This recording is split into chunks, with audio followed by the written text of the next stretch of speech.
Hello, everybody. Thank you very much for watching us again. Now, I want to tell you that we are pre-recording once again. So I, for one, will be with you on the chat as you watch us here this evening.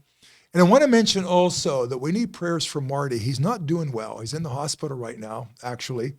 And so I would just beg everybody to pray for him a little healing inside for him.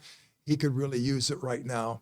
And I just want to welcome our two guests again, Jonah and Adeline, and Steve is over there to my left. And off we go again. A lot of different things we want to talk about. You should have probably been here for the first half hour of our conversation to prepare for all this. That would have been a good conversation for us to have too. But welcome, Jonah. Welcome, Adeline. Thank you for joining me again. We're going to kind of go back and forth here a little bit. And they're going to ask me questions. They're going to ask them questions. We're going to go back and forth with all that.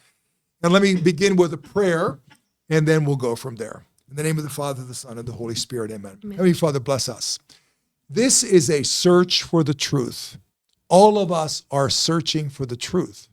And all of us here agree that we need to include the church in the forefront of that search and the words of Jesus in the scriptures. But then we have to also expand from all of that. And that search is something we do as individuals, but also we do together. So bless us today as we continue that journey, that search today. Help us to be faithful to your precious word. We ask this through Christ our Lord. Amen. So folks, thank you for joining us. And you're welcome to chat anytime you want to with all of us. We're going to be talking amongst ourselves here a little bit. But you're welcome to join us with chat, offer some questions, and I'll try to answer those things as things unfold as you watch our broadcast here tonight. So thank you very much, Jonah. And I'm going to turn it all over to you first because they wanted to ask some questions here about vocation and about journey and about priesthood. So I'm going to be the victim of all that here tonight for a while. So let's do it, though. Thank you for having me, Father Mark. Sure. Thanks. I guess I'll start. So last week I was talking to you a little bit about relationships, and you discussed, having to leave some behind and following your vocation. And personally, I'd be very interested to hear, what was your journey like? Specifically, what is your story, and what was your journey to becoming a priest in the Catholic Church? And maybe whenever you're answering this, ponder what was the most challenging part of this journey, as well as, what did you have to give up along the way? Okay. Well, my idea of becoming a priest, I'll go quickly for the first part of it. It really kind of happened in grade school, and then through high school, I had these things in my mind and of doing these things, not trying to live the gospel at all. I grew up in a church that was very Pelagian. You have to earn your salvation, and I wasn't doing too well at all that, but I always had this idea of being a priest. Now, back in my day, it was called the social gospel. I was caught up in the civil rights movement, the Vietnam era. That's whenever I grew up in the 1960s with all that. So all those things were the issues for me. So it was more of a social thing, the social gospel for me rather than Jesus at all. So I go into seminary when I was 17 years old. And as I was saying before, the worst 3 years of my life, probably. I saw things in there that I thought, as I said before, I knew they were wrong, but I didn't know what was right. I knew things were really bad. And so after 3 years of all that, I leave and I go on a kind of 4-year kind of binge of anger, frustration, aimlessness, not knowing exactly what I wanted to do or what was, my life was really all about, and ending up in depression and anxiety and crashing and burning in every way. The reason why I probably didn't get on medication or probably didn't get clinical help was because I was in Altoona by myself. I didn't even know where to go. And so I just knew I was in big trouble. So I started this journey. And in this journey, God apparently, as I said before, I didn't meet God. God met me. He kind of found me in all of this. And so in this experience, I have some friends. We're still friends to this day, Galen and Rachel Bickle. I'm in their house, in their living room, and I had this, I was doing something like Alpha, and it's called The Edge of Adventure. I had this experience of Jesus in their house that was unmistakable to me, which has never left me. And that experience has been at the heart of what happened to me. Now, I never came back to the church after that. I went to other Protestant churches. I actually, at one point, I was in Altoona. We went to Greensburg to go to church because everybody wanted to go to this church, this particular church. I don't even know if it still exists. And so at the age of about 26, I began to realize that I was hearing in these evangelical churches, these charismatic churches, the same thing over and over and over again. I'm thinking, is there more to this? Everywhere I went to church, it kept on hitting bottom all the time. Is there more to this? And all of a sudden, that's when I'm introduced to, strangely enough, this person of Thomas Merton. And somebody gives me a book called Life and Holiness that he wrote. And so I picked this book up and I started to read this thing. And I think, who's this? This is different. I never heard anything like this. There's something in a depth to it that I never knew before. And he's a Catholic. Oops, I left Catholic Church behind, And oops, he's a monk to boot, with all that. So I start reading more and more of this person. And then the seminal book of my life was reading his autobiography called The Seven-Story Mountain. And as he was doing different things, I began to do them. I began to go to church again. And whenever I changed my life and to become a Christian, I lost a lot of friends. My drinking buddies, I lost all those. They were gone. And then whenever I decided to become a Christian, I lost pretty much all my evangelical friends. They were all gone. I remember sitting in my car. I was dating a girl at one time, and I had a Rabbit. I don't even know what a Rabbit is. Volkswagen Rabbit. Is it that car? That's a car. Bad car, by the way. And so I had a Bible on my dashboard, and it's this Catholic Bible. She goes, "What's that?" And I said, "Oh, I think I'm going to go back to the Catholic Church." She got out of the car and left. I never saw her again. So, I mean, wasn't that close a relationship, I guess. So, and then I lost a lot of people that way. And the one that got away. Yeah, the one that got away. Yes. So then I began to, and then I started to go to church, Mass. I'm going to Mass on a Saturday morning, and I start praying a rosary. I start doing this Catholic stuff. And I'm walking down this alleyway to walk to the church, and all of a sudden I get a thought comes to my mind, you should go in the seminary again. You should be a priest. I said, I can't do that. I can't do that. I can't go to that place like that again.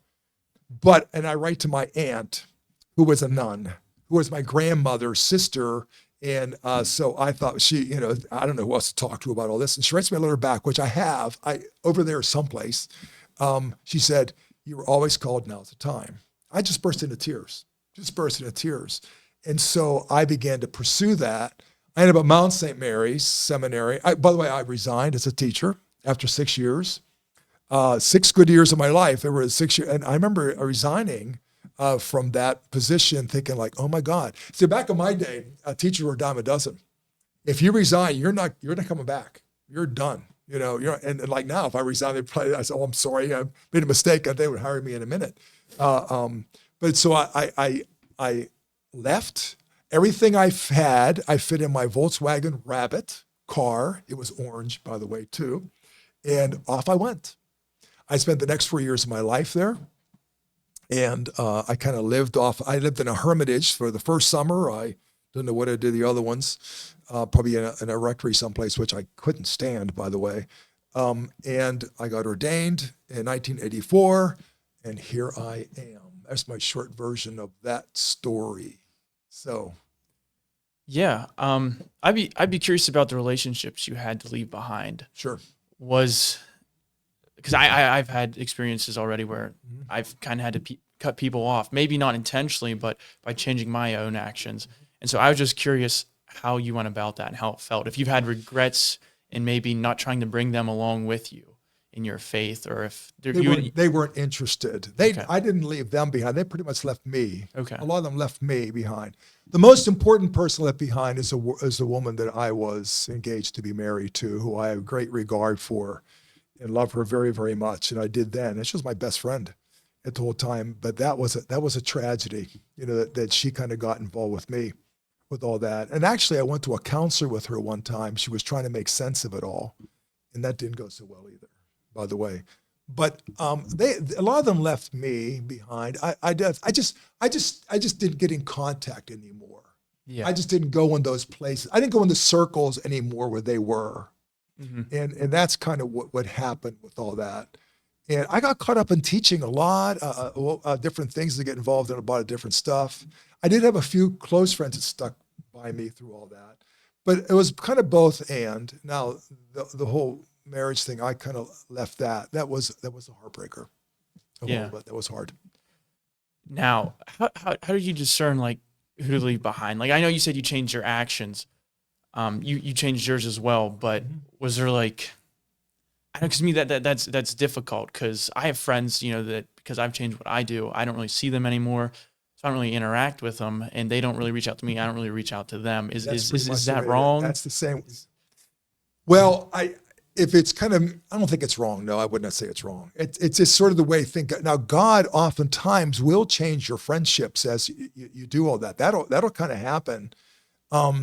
Many saints in the church have had to leave home to find themselves. I think I had to do that. I could never have done what I did in Pittsburgh. I never could have done I was in Altoona. I was alone. I just had to figure it out for myself. And I think that's how God sort of wanted. So I can figure out who Mark Bagley is, but if I'm influenced with a lot of different influences, it's not going to go so well. Yeah. So I had to be by myself with all that to do that. And you spoke about like a couple moments, like where you felt a calling, like specifically a voice speaking to you. Yeah. And more here. Yeah. Yeah, God found you. What was that feeling like? Or do you think it was a result of you being open to Christ? You'd reached a point of openness where you were were you seeking the truth at that point? Or was that something that like more abrupt, like he grabbed you, was shaking you and telling you? I think I was seeking, and I was on my knees, maybe symbolically in many ways. I was open, and it was unmistakable. The times were unmistakable, and I couldn't not respond to them.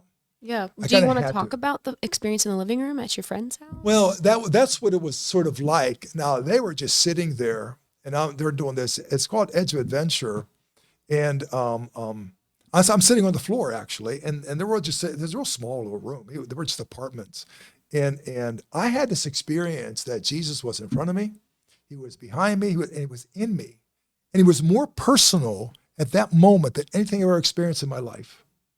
And it didn't go either. Well, it'll go away tomorrow. It didn't. It'll go away tomorrow. It didn't. And it just stayed. And so I had to deal with it. And so much of my reading at that point was, what just happened to me?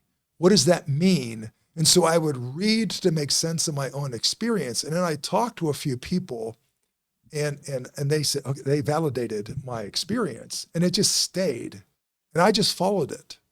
I just followed it where it took me. Yeah. Was that the most unmistakable moment? I would say, yeah. Yeah. It was most unmistakable. There's a lot of moments along the way, even as a priest, a lot of moments along the way that things have happened. I tell my story about being a priest, and now something happened to me 10 years ago whenever I went to a conference in Pittsburgh and heard Sherry Weedell speak. And whenever she was speaking, I just knew she was right. When I was ordained a priest, I believed people believed like I did. I thought their view of the church was like what mine was. And gradually, slowly, I had to wake up to the fact, no, it isn't. They're pretty illiterate for the most part about all of this. They really don't know that much about it. And all of a sudden, and then when she was talking about that woke me. Here I am. I was a priest for 30 years when I went to that conference. All of a sudden, I realized, I think I would talk about Jesus in a personal way to people, but I was not as overt as I am now. I am out front. That's the key. I was never that way. I was a good soldier, let's keep the lights on, the parish and everything else. And even in New Baltimore, you were there when I was in New Baltimore and stuff. But I never was as overt as I am now about Jesus being the absolute center of all this. I'm pretty overt about it now. Yeah. I'd be curious what brought you to that point of openness, though, where you could actually feel the presence of Christ wash over you. What? I was in crisis. I was in absolute crisis. yeah, I wasn't the arrogant jerk as much. I was pretty much on my knees again, and I was in crisis, and I was crying out to help all the time, in tears all the time. You know, I actually at one point in all this actually went back to church for a little while, during the crisis part, and I go to church, I would cry the whole time, all the way through mass. I just cried the whole time. And Linda, she'd be with me, and she said, "What's the matter with you?" I said, "I don't know. I don't know. I'm just a mess." And so I'm a mess, and I'm searching. I'm really searching because I don't know what's right and what's wrong anymore. And so that's kind of the circumstance I was in. I was in a crisis. Yeah. Personally, like I lapse into guilt over things I've done, and that's to me becomes a barrier of that openness because there's like a sense of hopelessness because you continually fail. What do you mean by guilt with all that? If you repeat the same sin over and over again, kind Okay. of like a hopeless, I'm never going to be able to get out of this, and you have a hard time reaching the openness like the vulnerability that you seem to have found. Is there some way that you feel that you reached that, overcame maybe that guilt? Because I think that's something that a lot of people face. I stopped doing all the stupid stuff I was doing. I think because of my depression, I didn't want to go drinking all the time. I didn't want to do all the I don't want to get into details, but I didn't want to do all the stuff I was doing, so I stopped doing it all. When I went to visit my dad and tell him what was going on and driving to Pittsburgh for all that. He was at the bar drinking, and I was drinking orange juice. So I mean, I shut everything down that I was doing because everything made me depressed. Yeah. Partying made me depressed. Mm-hmm. Drinking made me depressed. My friends made me depressed. So I didn't do any of it. And I tried to. So I was guilty about everything I did before that, but I wasn't doing anything at that moment that was I felt guilty about. I felt lost. Yeah. I was doing anything that made me feel guilty Okay. at that point. I mean, Yeah. prior to that, yeah, a lot of it. And I wasn't going anywhere either. Yeah, You know? I definitely struggle with the like guilt and shame stuff. But what you've said about, you didn't know what was right and wrong. You were so overwhelmed. And I'm a mess too, emotionally right now in my life. But what you said about I knew it was wrong, but I didn't know what was right. I feel that immensely overwhelmed in our society right now. And also what you said about getting away from home or like getting away from that identity that you once know. Like I feel that so much right now. I mean, we're all so connected to so many people and just overwhelmed so much with narrative, even about ourselves or about our world. I relate to what you're saying.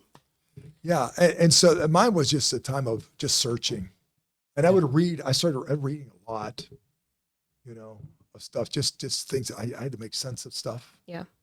So what are you doing to be able to deal with all that?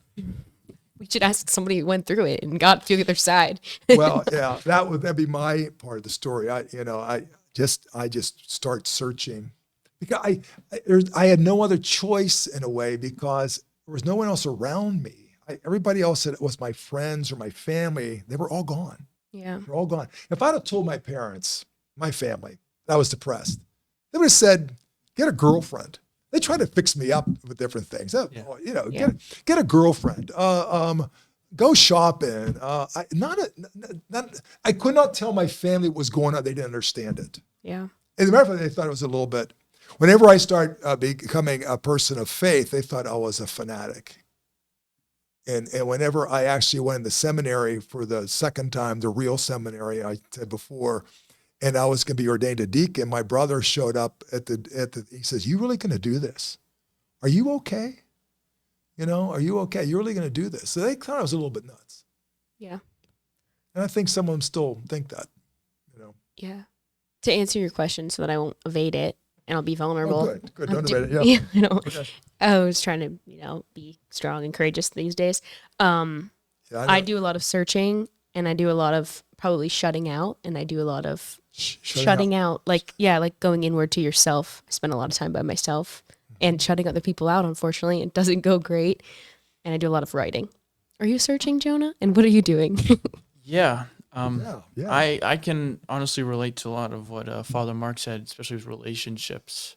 And that's why I was curious about how you went about ending them, because I just graduated from college, but for a while now, the only way that I could hang out or have the friendships I had to be doing something that involved drinking. Um, whether it's going to the bar, a football game, whatever that entails. And just over the past year, I've tried to get my friends to go play pickup basketball, do things outside of. Man, if it didn't involve drinking, I wasn't getting people to show up or go with me. Did you share the story last time we were here about your thing when you had all your classmates together at the Peterson? Yeah, Did you share that here? I did not share that here. I think that's fascinating what you said. Given the fact that. Anyway, share that. I think that's worth. Yeah. So I went to University of Pittsburgh main campus. I don't know the student count per class. Ballpark 5,000, 8,000, maybe 20 some thousand, maybe. total. Okay. But at freshman orientation, there was like an entire week of activities they had set out for you. Get you accustomed to the campus and maybe used to eating dining hall food and being by yourself for probably the first time in 18 years.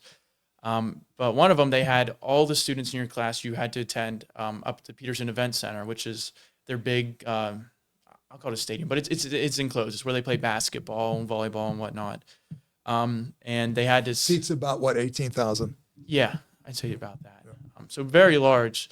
In the entire graduating class there, every single major, engineers, psychology majors, whatever. And they had an activity where they put up on the big screen a descriptor, liberal, conservative, Christian, went through all kinds of things. Like it could be also your race, gender. And whenever that came up, if you identified with that descriptor, you were to stand up. And whenever the word Christian came across, I'd say 90%, maybe more of the students stood up in the arena. So how do you explain everything that you're saying about your friends, which I think are pretty normal undergrads, Yeah, and 70% claiming to be Christians? more than that, more than 70%. I'd say 90%. 90%. I was very surprised, and I'm not as surprised now. I think it goes to the word cultural Christian. I know the word. Yeah. We kind of talked about this last week, but the boiling down of Jesus Christ to his teachings on morality, the 10 Commandments type That of deal. therapeutic. I remember the word deism. It's kind of a Yeah. yeah. Religion's about making me feel comfortable. Religion, Yeah. God's far off, or make me feel comfortable. Yeah. Yeah, supernatural is gone from the conversation. And if you talk to most of the kids, and there's many that I met that they were Catholic, I would never have known kids that were even my friend group that I would consider myself good friends with. Turned out, whenever I said about having to go to church or something on Sunday, and they're like, "Oh, I'm Catholic." Not to judge, I haven't seen you at mass, but like it was a surprise to me, and I'd known them for a while at that point. Did you ever invite them? Yeah, I got laughed at. One of them, I won't say his name, but one of my friends who I'd say stuff to, or even maybe try to have a conversation about theology and sometimes involve politics, would laugh at me and be like, "Yeah, me and Jesus are on good terms. We're friends." He's like, "I don't need that," and kind of scoff at the idea of the Catholic Church or having to attend mass. Jesus is my friend. I'm going to form my own personal relationship with him. I don't need any guidance outside of myself. But then I also think they don't have a whole lot of accountability, and nobody really follows through with actually making the relationship. Their relationship is living by what they think are decent morals, and that's all it constitutes. Now, as I shared my story a little bit, it came at a point of crisis, and it doesn't. So, is there in your own search? Where does crisis fit into that? Where does I need to find some truth here? Like the whole theme of our conversations, search for truth. Is that a passion?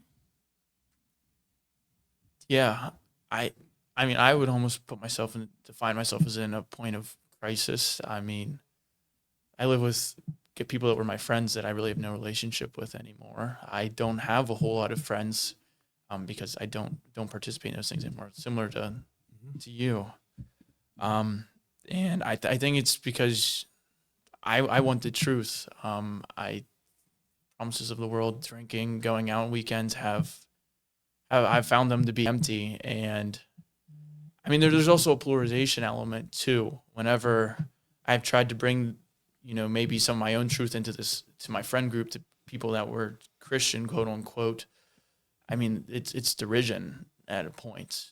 There's hatred for my beliefs, or even the fact that I'm Catholic, or I defend the Catholic Church, or maybe stand by. What do they hate about the church? I would just sum it up as I don't have morality. My morality is false, and only theirs is true. And I'd call it secular morality. Okay, come to the second. That's what their morality evolves into, secular morality. So the church morality is just too tight, too restrictive. Yeah. And I mean, maybe you could argue to an extent the church has been that way. Maybe, their stance on homosexuality has been pretty harsh and not very inviting of those people, because the church is a hospital and everybody's welcome. But I think it's because they're afraid of the effort, the faith that it would take they'd have to completely reject themselves to believe what I believe. So it's much easier to scorn it. Good point. That's kind of what I've arrived at. And I don't know. I've been completely polarized the opposite way instead of assimilating with them. And that leaves you kind of lonely. Yeah, it does. And so isolated. That's maybe the better word for it. And the same thing happens also with Protestant friends of mine. They, once again, it boils down to defending the supernatural aspect of especially what the Catholic Church believes, and they can't come to terms with that. They're definitely a step above the secular Christian friends. These ones, they go to church, they believe in Jesus Christ, and I think they're on some spectrum of believing in the supernatural, but like the divinity of Mary. Whoa, don't touch that. We don't believe she's divine. Or not the divinity of Mary, the Immaculate Conception. Okay, gotcha. I'm sorry, not the divinity of Mary. That's misspoke on my word. But whenever we say that she was a virgin and Immaculate Conception and she was assumed into heaven, all that, that's a big no for them. You can't defend that. And then also, they won't even take a look at theology. The Catholic Church is evil because of the pre-scandal, even just how we Catholics present ourselves, because we have a bad reputation. What is our reputation? Lukewarm, best. Don't know the Bible well. Yes, that's a good one.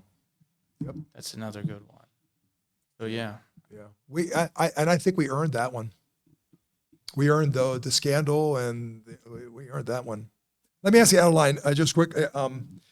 Have you made a personal choice to be a follower of Jesus, to be a personal choice to be a Catholic, or are you here because you were born that way? Yeah, I think a lot of that with Jonah's story about at Pitt and the people standing up, they're Christian, and they probably stood up because they went to church when they were a child and with their family, or it's some sort of tradition associated to holidays, maybe. And, I'm in a time right now in my life where I believe in Christ and Jesus, and that is unshakable at this point in my life. You talked a lot about, are you in crisis? Jonah said he's in crisis. And I'm in crisis too. I'm in an identity crisis. And I think that every single religion in this world agrees that when you know your God and when you have a close relationship with your God, you come to know yourself more. Absolutely. And every religion agrees on that. And certainly Christianity pounds that drum. And I believe that too. And so I'm in an identity crisis, and I'm trying to become more myself through Christ. What is stopping you? What it's stopping you? That's pretty badly put. What's some of the challenges that you're struggling with I think that what I had already spoke on before about other people's identity of you, or people kind of forcing you to almost like choose an identity, like, no, you're a liberal, you're a conservative, you're accepting of other religions. You're this, you're that. Like people giving you an identity, and I'm like, I don't know who I am anymore. But to answer your question about did I choose this? Was I born into this? I've always had, I would say, a very self-motivated relationship. I've always wanted to come to this place, at least weekly.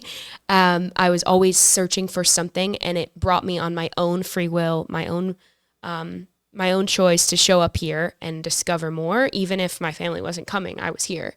And so I've always had that, like, young.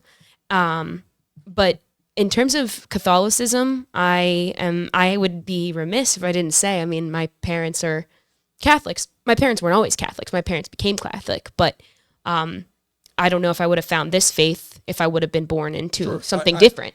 And you know, I'm interested about, you know, doubt, and maybe I'll ask you this question now about where does doubt fit into this? Is there any space for doubt in our faith? Absolutely. You know.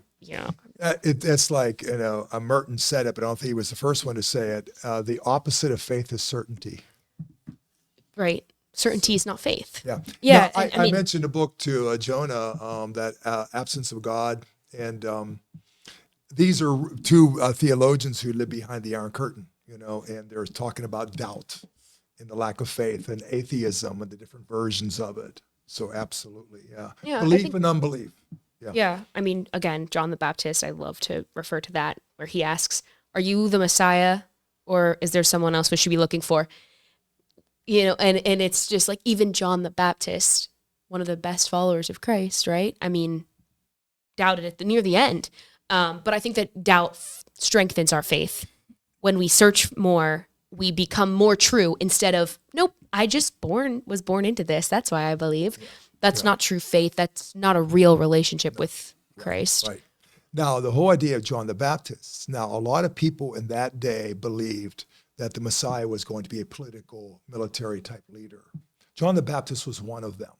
So here he sees Jesus hanging around with the hoi polloi, hanging around with the tax collectors and the prostitutes, and doing some pretty remarkable things, but doing all the different things. And he's like thinking, wait a minute, are you the one who's supposed to come, or should I be looking for somebody else? So a lot of our crisis that we have of faith is because of our preconceived notions. Now, I mentioned to you, we were talking on our Zoom about this. He was a friar at New Baltimore. His name was Larson. I forget his first name. He wrote a book called When Gods Die. So the idea is that through our lives, we should have a lot of our like whenever my brother one time told me, he's probably watching us right now. He said whenever he was in second or first grade, he believed Jesus was hanging out in the tabernacle, like at his lazy boy, you know, and, you know, a little lamp, and he's kind of like his little pad going on in the tabernacle, because you're a little kid and you think very, very concretely, you know. Now, I hope Russ doesn't believe that today, you know, about the Eucharist. So as we grow, our images of God die. They should die. I think a lot of people don't let that happen. They're afraid to let that happen. You got to let these images of God die before we come to the real one, because none of us right here, I would say, really grasp the real God, because we always have our preconceived notions of what we're supposed to be. Mm-hmm. And we have to let them happen, let that die. People seem to be grasping so tightly. That's probably why there's been so much division within Christianity, right? All of these divisions within Christianity. I think let's talk about Catholicism. Jonah led the pack with this about, you know, your path to faith. Jonah wrote the question, and he should ask the second one they've talked about, but I'll ask about why the Catholic Church. What did the Catholic Church offer that something did it? Because when you were talking about your path, you were exploring other faiths, and something kept letting you back here. Right. Tell us about that, and because the tie between these two things is about people grasping so tightly to their God. I can't lose this. This is what God is. You're wrong. I'm right. Then we go Protestant, Catholicism, and we all start splitting up when we probably would be stronger together, as it says in the Bible. Well, So for me, the whole idea of the Catholic Church, to me, sought to engage reality. See, I'm not talking about the superficial. I'm not talking about the institution. I'm not talking about the stuff that I'm talking on a deeper level. The Catholic Church is the church that tries to engage reality as it is and deal with it as it is. And they deal with everything. Plus, the Catholic Church, I think, is the incarnational one. I remember one time reading somebody that said, the church is the ongoing incarnation. The incarnation of Jesus Christ isn't over. It's being articulated through the life of the church, sacramental life of the church especially, but it's being articulated through the church. And like I said, we miss nothing by not being at watching Jesus walk around the face for a long time. As a matter of fact, we see him more intimately now. So there's so many different reasons why I'm Catholic. And I don't think, I would even say, I think I said this, man, God's greatest gift to me is not being a priest. God's greatest gift to me, I think, is being Catholic or being baptized. I'll say being baptized, but being Catholic, because I really believe that the Church of Jesus Christ subsists in the Catholic Church to a degree that it does not subsist in other churches. I believe that. Now, you can argue me. You're not going to argue me out of my opinion about all that. What are your some kind of core foundations for that belief? The infallibility of the church would be one. I believe the church in faith and morals is infallible. Now, that would take me the rest of this time to be able to articulate what I mean by that. But I think the church teaches the truth. I have never seen the church, individual people don't teach the truth, but the church, I think, teach the truth. I believe that the scriptures are from the church. I believe in the real presence of Jesus in the Eucharist. I believe the sacraments are encounter with the risen Christ. I believe in the morality of the church. I think the church oftentimes comes out just in the right side of everything. We were talking earlier about LGBTQ and different things. I think what the church teaches, not when somebody might say the church, but what the church teaches about that is spot on. Absolutely right. And it takes some You probably nuance. have to say what the church teaches because people all at home are like, oh yeah, the church teaches this, and every single person is coming up with their own thing right now. See, that's what ideas have to die, about all that, you're killing me. How did I come up with all that? I should have brought that one up. Hey, maybe we'll just public service announcement. We're not going to get into what the church teaches right now, but don't start making it up. Yeah. It's almost like the church isn't saying that, for example, how do I get off on this one? The church isn't saying that homosexual activity is okay, nor is the church saying activity by heterosexuals outside of marriage is okay. Sex is in marriage because it's confirmation of a vow. And I'm saying this really fast. I know I'm saying this really fast. But the person, you welcome the person. And here's the thing. Jesus didn't, by the way, you're wrong. That wasn't his first words out of his mouth. He met the person first, Jesus. Yeah. He met the person, he engaged them. Or the adulterous woman, for example. Okay, wrong what she was doing. Okay, I got it. And then so he engages her. And anybody else condemn you? No, nobody else. He said, I don't condemn you either, but don't do this anymore. He says that first. He meets her first. He engages her first. And shows he loves her first. I can imagine his gaze. Then don't do this anymore. But I'm saying it. But the whole teaching of the church is about. Here's another thing. As far as the church is concerned, the church and its teachings are my way of being happy. People think, oh, you're a priest. Aren't you overwhelmed by rules and regulations? No, not at all. I believe if I follow the teachings of the church, most especially a relationship with Jesus, I'm going to be a happy person. I think if I don't, I'm going to be an unhappy person. I didn't do it, and I was an unhappy person. I was a very unhappy person. So it is any path to happiness that I know is in the life of the church, as I understand it, not the superficial level of this, or even the institutional level. I'm kind of talking on there. No, that's very well backed by what we were talking about earlier, which is when you know your identity in God, you are more free than absolutely anything else. Absolutely. I'm a free man. Yeah. I am a free man as a priest. Now, whenever you say that's the path to happiness, do you mean more fulfillment? Because Christ doesn't promise us happiness on earth. Well, good point. So I think that's a good point. A lot of young Christians are really into Jonah's point of the Christ doesn't promise happiness. He doesn't. He doesn't. He promises authenticity. He promises meaning. He promises purpose. He promises joy. He does not promise happiness. You're right about it. Happiness is superficial. Yeah. You know, it comes and goes, you know, I'm happy, I'm sad, you know, all these different things. So, but no, he does not offer happiness, but he offers something much deeper than all of that. So good point. Really good point.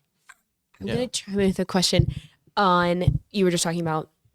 Yeah, don't do that anymore. Jesus is that story, which brought up this question for me, which is, was Jesus open-minded? Can you be Christian and be open-minded? You have to be open-minded. Yes. Yes. You have to embrace, you have to look at it all.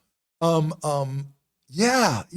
Like I think the most open-minded people I know are Christians. Yeah. What do you mean? Yeah. I think I have to be open-minded. Yeah. Are we judged for being closed-minded? Probably, but also too, I think the other side of that coin is if you're too open-minded, I think that other Christians will criticize that of like, you need to be more. Like we were talking before we got on the air here today, we were talking about different religions. I mean, I'm talking about Muslim and everything. You were talking about those things. And do we have to be open to these people? I'm saying, yeah. I have to be open-minded. I have to listen to them, to dialogue with them. Yeah. But do you dialogue about their religion? sure. And then where does that lead? What does, yeah. I don't have to, it doesn't have to go anywhere, I don't think. He's my brother. He's my sister. She's my sister. You know, so we're all one in humanity here. Should you say like that is it our duty as Christians to be like, well, you're wrong though. Your faith is wrong. Maybe some things they're saying aren't wrong. I don't think of any religion I know of that's 100% wrong. No, I don't think so. I mean, I agree with that. I agree Now, with if they're that. saying to me something like, well, I think you should kill everybody and, Yeah. well, yeah, I'll say you're wrong. There are I'll say there you're are wrong. parts of other religions that even point to Christianity or fortify Christianity. God said the law of God's written on our hearts. And I think every religion in its authentic self is about the good. It should be about the good. I don't know any that I would say that are just at the core are not. And maybe, am I missing something? I'd be curious though about your take on open-minded, but also I think open-minded also kind of correlates to what we use as the word freedom. Like, what is freedom in the United States? Freedom to do anything you want. Well, that's not freedom in the church. I know, but like the whole open-minded, you can be open-minded to anything. I think all that. Oh, I'm not Needs to be- talking about that. No, Okay. No, because if I'm saying freedom, I do whatever I want. That's just selfishness. Yeah, You know. No, I'm not talking about that. but I think that's something that gets confused in the United States. Oh, home of the free. You can go do whatever you want when like. I see. And I think freedom needs the caveat. It needs the framework of morality, Oh, yeah, framework of Christianity. Freedom is not doing what you want; it's doing what you ought, and also doing as I ought as a member of society. I can't do anything I think that should. That's just basic Christian moral teaching that I should be doing the common good of all people. I shouldn't be doing anything that excludes a certain group of people with all that. So that makes sense. Now, so my other question: whenever we're so contending with other religions, even if you can't say that one isn't completely wrong or completely bad, like that has good parts to it. How do you go about maybe confronting stuff that isn't the truth? And I mean that doesn't have to go for a religion. That could even go for different political ideas, stuff that's misguided. Because I think Jesus was perfect. He was able to approach like the adulterer with compassion and with love first, and get a result where she's has a conversion experience. Right. Is it even possible for us as humans that are sinful and imperfect, driven by emotions and ulterior motives, to actually approach somebody in that way, to approach somebody with perfect love and use the right words to have that conversion experience, to give them perfect love love? might be tough. Yeah. Because we're not that perfect. Or But the first part of Jonah's question was just like, basically, what do you do when we're confronting not the truth? Yeah. Right? Within other. can you be specific? Life doesn't begin at conception. Okay. Okay. Good. Like one. that's okay. Yeah. Whew. I think you have to state your ground. That's a really But how do you very approach that good- with compassion in a way you're not alienating like I personally, that's something I'd contend with. How do you go about that in the right way? Because you don't want to isolate a person and polarize them more. Like, yeah, I just don't know how to lead with compassion perfectly, especially in a Well, scenario neither like do that. I. Yeah. Neither do I. Neither do I. I struggle with that one myself. Like some people say, I'm like, what? You know what? You know, so I'm not a perfect scorer on that front. I don't think. So- Now, I try to engage things at church over there, and I'm sure people, you know, I don't know what they think about how I engage things. I try to engage moral issues over there. Sometimes I feel like I'm too soft. Sometimes I feel like I'm too direct. Yeah. I don't know. I don't know how well I do with all that. But I mean, you know, with the individual person back and forth, I'm not a perfect score either. This is bringing up two questions for me. Maybe the first one I'll ask is, this one fits better because I feel like the other one's going to put us on a tangent. So I'll ask this one, but which is, what advice or guidance? I'm going to read it word for word because I typed it better in my past. What advice or guidance do you have for us if we're struggling or wrestling in disagreements with other Christians? How do we effectively handle or approach this? Jonah, do you encounter this in your life? Do you encounter this problem? Definitely. I mean, I've lost relationships over it. Yeah. Similar to what other you said. Christians? So I've you're- lost relationship with my family over it. I think whenever I had my conversion, I bushwhacked my one brother. I think I almost backed him into a corner, and I regret it to this day. Because of Christianity. About Christianity, about faith, and to this day, I was in his house. I could tell you the scene, and I know I was wrong, and I think I affected him in a very negative way by all that. And I think our relationship together, we're better today, but I think I failed that day. I'll never forget it. It was 40 years ago. Going to be a lot of failures. Yeah. But what advice or guidance do you have when we're struggling with this? I guess that, and not that I'm a perfect scorer in doing it. I think once we can't try to win the argument. We have to more try to engage the person as best we can with the truth of it, not try to win the argument, because you don't really win. Nobody, Chesterton said, nobody has ever become a Christian because they won the argument Yeah. or they lost the argument. What you said in Mass today was so good, which was, we shouldn't be asking, is this a sin? We Yeah. should be asking, what amount of love does this situation require right now? Or Yeah. that's a great Yeah. start, I think. So it's hard, especially whenever the other person on the other side of the room is militant. As a matter of fact, I don't think you can change a militant Or if person. you're militant. Or if I'm militant, yes. Like, for example, they said there's three different kinds of atheists. There's atheists because they've suffered greatly. There's atheists because they're out grabbing for all the gusto. I just want to God do what I want. Then there's militant atheists who just are opposed to God. That's tough to touch them in any way, I think, in some ways. So I don't have any. Yeah. So what do we do in their case then? We don't engage them? Oh, I think we should if they're interested in being engaged. Because my thought a lot of times with these difficult people that you can't really have a conversation with, that it comes down to, what do your actions say, especially as a people? What do our actions say about us? What are we doing in the world around us? But I think the hardest thing about that being a point of evidence, for them to maybe consider us, is that everybody's so critical. You are judged by the sum of your mistakes and not by the good you do. Like, I don't think anybody would recognize Jesus today. Like, there's just recognition of good is like almost gone. But are you saying that there are no stateswomen? You say that word? There's no. Who in the public sphere is teaching the truth that you would say is someone that? I don't think you're making it to the public sphere if you're teaching truth. Wow, both of you are agreeing with that.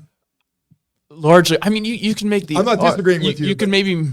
Well, it also depends on what you're defining as the public sphere. I like Robert Bishop Barron. We've talked about that. I think he's definitely in the public sphere, but Father Mike Schmidt too. Okay, I agree. Yeah. Now these are people in the church. Let's go move outside the church. Yeah. Can you move outside the church and see? Outside the Catholic Church? Yeah. Well, we could say Charlie Kirk. Okay. Was he doing that? You mentioned them here. Yeah. I think he was. I mean, but an unrealistic, a real reality of this is that if you are teaching truth within the public sphere, you're not making it long. In the instance of Charlie Kirk, I mean, people don't want you. I didn't know Charlie Kirk before he was shot, so I don't have much of an opinion on things about Charlie Kirk because I didn't know that world.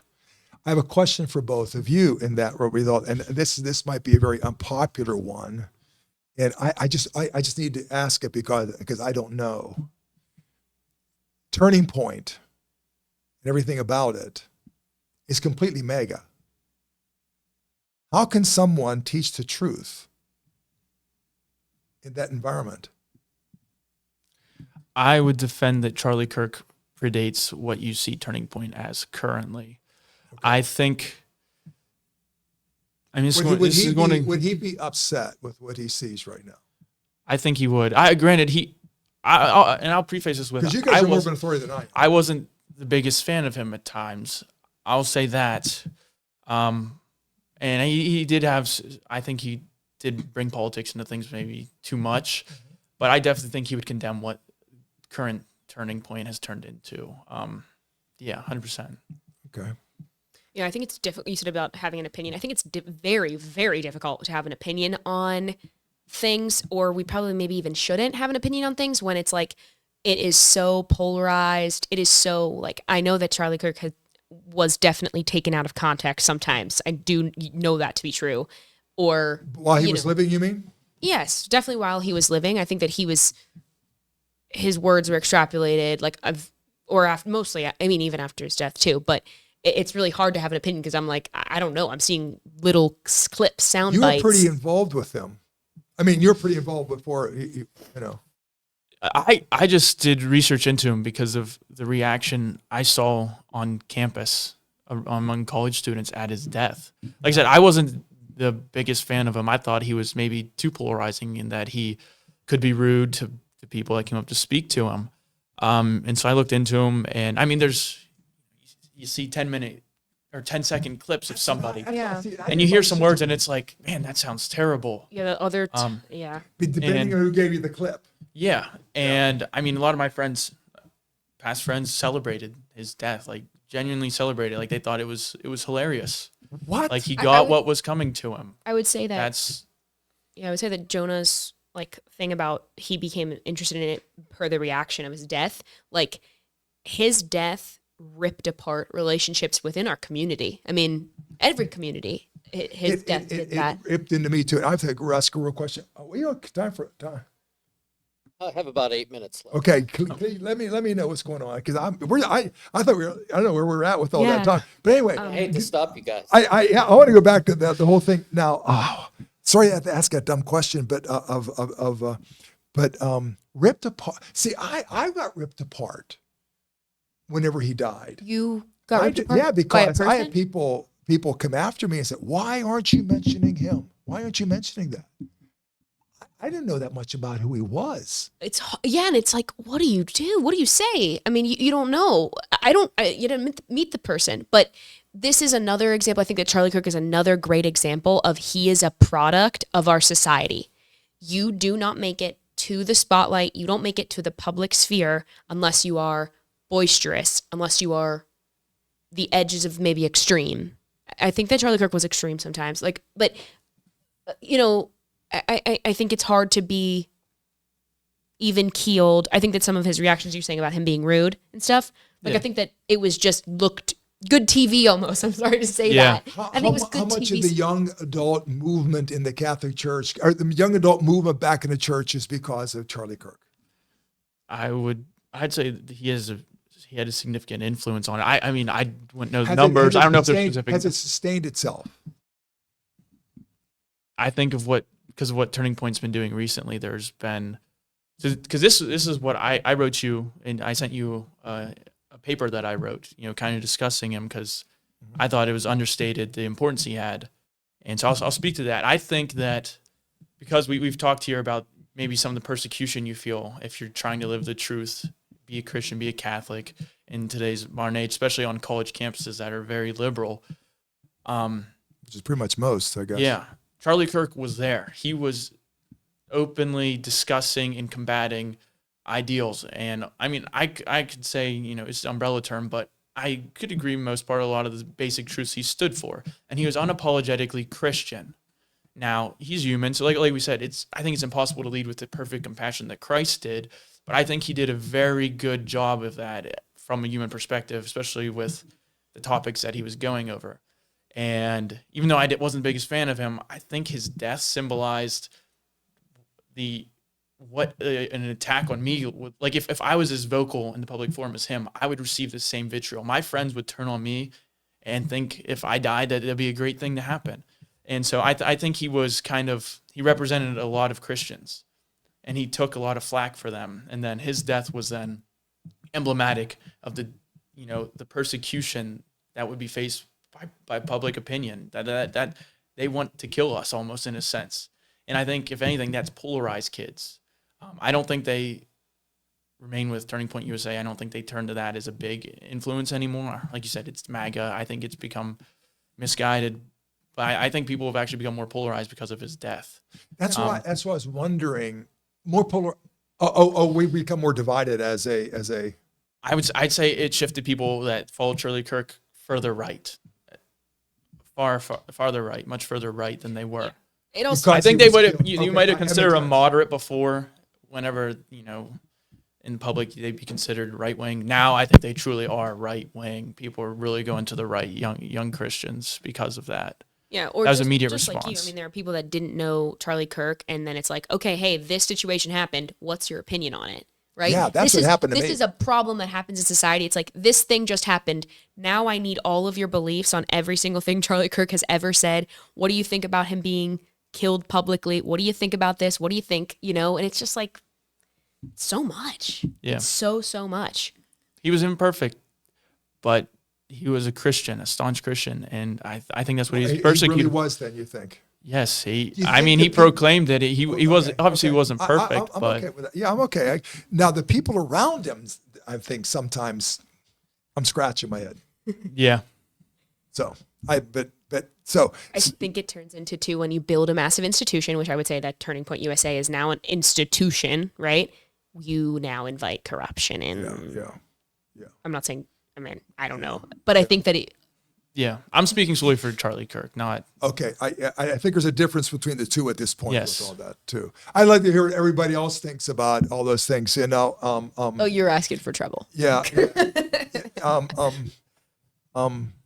I guess is there such a thing as a righteous anger about these different things? Is it possible to incorporate emotion into our Christian words and actions without making it about ourselves? And that was a question you asked, so I'm going to throw it right back at you.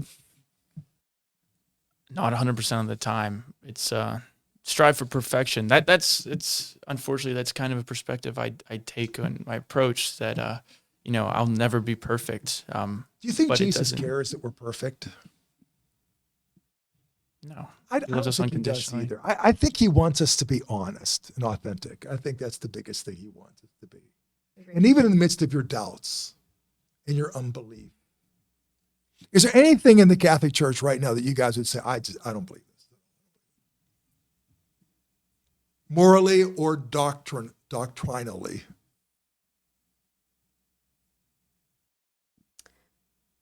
It's kind of hard to answer because I feel like there's a lot of people who will tell you this is in the faith, this is in the church, and they might be incorrect. And then you're doubting yourself. You're like, is that true? Am I wrong? Do I agree with that? So it's kind of hard to answer that question. I don't. Yeah. Anything that you're hearing that you're saying, they're talking about it like it's dogmatic, and you're thinking, I don't think I buy that. But then again, yeah, you're right. There's divisions in the church. There's people proclaiming the church teaching is that are wrong about stuff. Yes, that's true. I think that organized religion has gone a bit too far. That we've created structures and institutions, and it's kind of dimmed the relationship with Christ. I you think believe that. I believe some of that myself. I would hold that to be true myself. Yeah, I'd say to an extent, definitely. But I think the church will always be an institution. I think that's part of it. Yeah. But I think it's top heavy. Yeah. I mean, I think Francis thought it was top heavy. to kind of shoot ourselves in the foot here as we finish this up, Yeah. we spent more time right today talking about institutions, societal issues, challenges than we did talking about the life of Christ. Yes, we did. Yeah, we did. But this is inevitable. did. This is the world that we built. But I think we This is talked Earth. about a lot of stuff. we here. did. Yeah. But I'm saying, like there's so much other stuff that's now introduced where we get a little bit away from Jesus sometimes. And I think that Jonah and I were asking questions today of like, well, what do we do when we disagree with someone? If How do you- we bring it back to How much Christ? time do we have?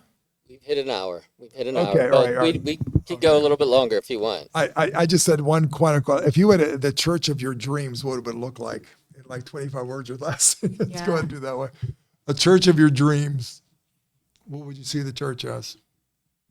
I can answer that easily in 20 words. If I had a church of my dreams, it would be where we all acted like Christ. Okay, I like that. I mean, I think it's pretty similar to what I was going to say. I'd probably just describe it as a family with an orientation towards the supernatural. Yeah, I'll leave it at that. I like it. Family's Good. a good one. Yeah. Now, folks, we're going to wrap it up, and next week not next week, in a couple weeks, maybe we're hoping to get some other folks involved with us in the book that they're reading, called The Ruthless Elimination of Hurry here, which is a good book there. And but the thing is, as you heard us, none of us feel like we're perfect or feel like we have it all together or feel like that we got all the answers. We do believe that Jesus is the answer to everything. It's the center of all of it. And I think we got to continue the dialogue in so many different ways. And I'm appreciative of Adeline and Jonah for being able to do this. And we'll probably end up doing this again here soon one of these days, because I think we'll come up with one more bunch of questions for us to be able to do that with. But thank you for watching us. And we really appreciate that. And we'll continue the journey together. Thanks for watching us. And we'll be in touch about future podcasts that we're doing with young adults and also with others as well. Thank you very much. Goodbye now.